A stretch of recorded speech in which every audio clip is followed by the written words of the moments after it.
میرے لیے عید کا وہی دن ہوگا جب میں حالت ایمان میں دنیا سے چلا جاؤں گا۔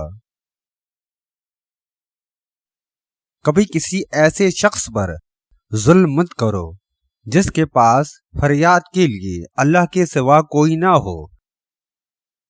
جب کسی کے دل میں اس میں اللہ آ جاتا ہے تو اس سے دو چیزیں پیدا ہوتی ہیں، ایک نار، دوسری نور۔ نار سے تمام غیر اللہ تصورات اور مادی محبتیں جل کر راکھ ہو جاتی ہیں۔ اسے دیکھو جو تمہیں دیکھتا ہے، اس سے محبت کرو جو تم سے محبت کرتا ہو۔ جس کو خلوت میں تقوی حاصل نہ ہو وہ اللہ کی محبت کا دعویٰ کرے تو وہ جھوٹا ہے۔ اگر صبر نہ ہو تو تنگ دستی یا بیماری وغیرہ ایک عذاب ہے، اور اگر صبر ہو تو کرامت اور عزت ہے۔ مساکین کو ناخوش رکھ کر اللہ کی خوشنودی پانا ناممکن ہے۔ جس کا انجام موت ہے اس کی کون سی خوشی ہے؟ اپنی نیکیوں کو چھپا لینا نیکی کا بہت بڑا خزانہ ہے۔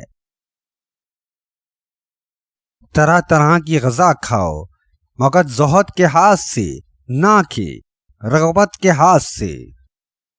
مومن جس قدر بوڑھا ہوتا جاتا ہے اس کا ایمان اور بھی مضبوط اور طاقتور بنتا چلا جاتا ہے۔ اگر تمہاری محبت یا بغض کی بنیاد نفسانی خواہشات ہوں گی تو وہ تمہیں دنیا کی راہ سے گمراہ کر دیں گی۔ اپنے مصیبتوں کو چھپاؤ، اللہ کا قرب حاصل ہوگا۔ کلام الہی پر عمل کرو، اس کے حرفوں کی سیاہی میں وہ سفیدی میں چھپی ہوئی ہے جو تمہارے گناہوں کی سیاہی کو دور کر کے تمہارے دل کو نور سے بھر دے۔ شیخ کامل وہ ہے جس کے دل میں شیطان کوئی وسوسہ نہ ڈال سکے اور نہ اپنی بے بسی پر اپنا سر پیٹے۔ جس نے اپنے نفس کو چونٹی سے بھی زیادہ حقیر بنایا، اسے خیر و شر کی خطرات اپنی جگہ نہیں بلا سکتے۔ جس نے اپنے باطن کو آراستہ کیا اس نے گویا خالق کو پایا۔ انسان وہی کامل ہے جس کی عصمت بلند اور کردار پاک صاف ہو۔ جس بندے نے اپنے ہمسائے سے احسان کیا اس نے جنت میں اعلیٰ مقام پایا۔ جس نے متکبر کے ساتھ تکبر کیا گو اس نے صدقہ کیا۔ شفیق وہی ہے جو مانند سورج اپنی شفقت سے ہر ایک مستفیض کرے۔ زندگی کی مصیبتیں ہلکی کرنے کی خواہاں ہو تو گناہوں سے گریز کرو۔ عذاب الہی جب نازل ہوتا ہے تو انسان کا دل مردہ ہو جاتا ہے۔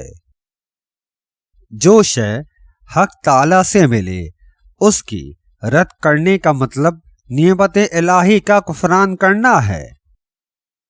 جلد دولت مند بننا چاہتے ہو تو گھر کے دروازے پر سائل آئے تو اس کو بغیر کھانا کھلائے ہرگز نہ جانے دو، دولت مند ہو جاؤ گے۔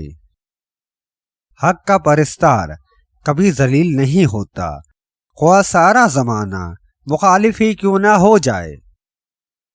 مومن آخرت کا شائق اور کافر دنیا کا مریض دونوں کبھی اکٹھے نہیں رہ سکتے۔